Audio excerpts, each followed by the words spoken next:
വയനാട് ദുരന്തത്തോട് കേന്ദ്രം സമീപിക്കുന്നത് ഏറ്റവും ദൗർഭാഗ്യകരമായ ഒരു നിലപാടാണ്. കേരളത്തോട് ശത്രുതാ മനോഭാവമാണ് കേന്ദ്ര ഗവൺമെൻറ് കാണിക്കുന്നത്.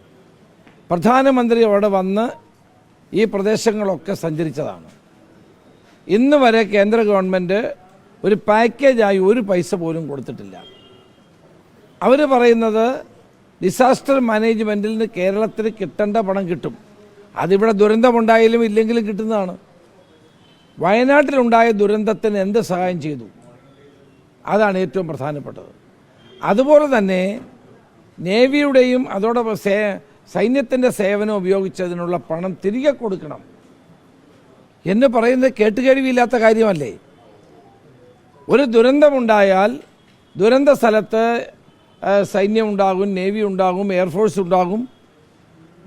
അവർ വന്നു കഴിഞ്ഞാൽ അതിൻ്റെ പണം മുഴുവൻ സംസ്ഥാന ഗവൺമെൻറ് കൊടുക്കണമെന്ന് പറയുന്നത് ഒരിക്കലും അംഗീകരിക്കാൻ കഴിയുന്ന കാര്യമല്ല. അതുകൊണ്ട് ആ തീരുമാനം കേന്ദ്ര ഗവൺമെൻറ് പിൻവലിക്കണം. വയനാട് ദുരന്തത്തിൽപ്പെട്ട പാവപ്പെട്ട ആളുകളുടെ പുനരധിവാസത്തിന് വേണ്ടി കേരള ഗവൺമെൻറ് നൽകിയ നിവേദനം പരിഗണിച്ച് സ്പെഷ്യൽ പാക്കേജ് അനുവദിക്കുകയാണ് വേണ്ടത്. കേന്ദ്രത്തിൻ്റെ ഈ നിലപാട് രാഷ്ട്രീയ കളിയാണ്. ഇത് അവസാനിപ്പിക്കണം. കേരളത്തിലെയും വയനാട്ടിലെയും ജനങ്ങളോടുള്ള ഈ വെല്ലുവിളി അവസാനിപ്പിക്കണമെന്നാണ് എനിക്ക് പറയാനുള്ളത്.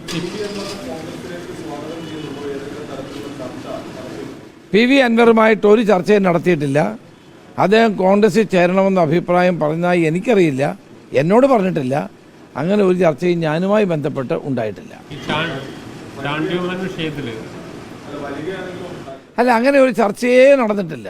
നടക്കാത്ത കാര്യങ്ങൾ ഏതോ ഒരു ചാനലിൽ വന്നു എന്നാണ് ആളുകൾ പറയുന്നത്. ഞാൻ ആ ആളുകളോട് അപ്പം തന്നെ വിളിച്ച് സംസാരിച്ചിരുന്നു. അങ്ങനെ ഒരു ചർച്ച ഉണ്ടായിട്ടില്ല, ഒരു തരത്തിലുള്ള ബന്ധപ്പെടലും ഉണ്ടായിട്ടില്ല എന്നുള്ള കാര്യം പറയുകയും ചെയ്തു. എവിടെ നിന്നാണെന്നറിയില്ല. അങ്ങനൊരു വാർത്ത വന്നത് അടിസ്ഥാനരഹിതമായ കാര്യമാണ്. അങ്ങനെ ഒരു സംഭവമേ ഉണ്ടായിട്ടില്ല.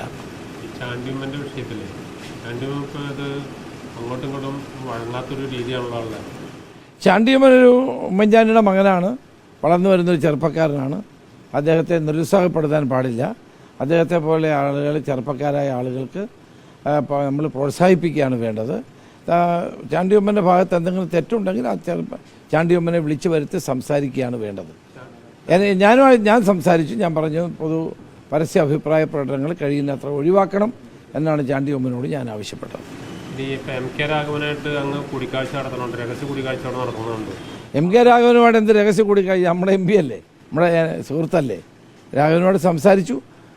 അദ്ദേഹവുമായി ബന്ധപ്പെട്ട പ്രശ്നത്തിന് KPCC ഉപസമിതി വെച്ചു. ഉപസമിതി അതിൻ്റെ നടപടികളുമായിട്ട് മുന്നോട്ട് പോവുകയാണ്. എം കെ രാഘവൻ കോൺഗ്രസ്സിന് എന്നും ഒരു അസറ്റ് തന്നെയാണ്. അത് എന്നോടൊപ്പം 10 വർഷക്കാലം ജനറൽ സെക്രട്ടറി ആയിരുന്ന വ്യക്തിയാണ്. അദ്ദേഹം മാതൃകാപരമായ പൊതുപ്രവർത്തനം നടത്തുന്ന വ്യക്തിയാണ്. അദ്ദേഹത്തെ എൻ്റെ ഭാഗത്തുനിന്ന് ഇത്തരമൊരു വീഴ്ച ഉണ്ടായതായി എനിക്ക് ബോധ്യപ്പെട്ടിട്ടില്ല. എന്തായാലും KPCC ഇങ്ങനൊരു സമിതിയെ വെച്ചിരിക്കുകയാണ്. ആ സമിതി കാര്യങ്ങൾ പരിശോധിച്ച് വേണ്ടത് ചെയ്യും. ഒരു പരസ്യ വിഴുപ്പലക്കിലേക്ക് 2 ജില്ലകൾ തമ്മിലൊരു വിഷയത്തിലേക്ക് പോകുന്ന സ്ഥിതി അവിടെ ഉണ്ടായിരുന്നു. അങ്ങനെയൊന്നുമില്ല. അങ്ങനെയുള്ള സംഭവമൊന്നുമില്ല അവിടെ. ഇല്ല. കണ്ണൂരും കോഴിക്കോടും അങ്ങനെയുള്ള പ്രശ്നങ്ങളൊന്നുമില്ല. അല്ല, എം കെ അത് കാര്യങ്ങളെപ്പറ്റി ആലോചിക്കാൻ വേണ്ടിയാണല്ലോ കമ്മിറ്റി വെച്ചിരിക്കുന്നത്. അപ്പോൾ ആ കമ്മിറ്റി പരിശോധിക്കട്ടെ കാര്യങ്ങൾ.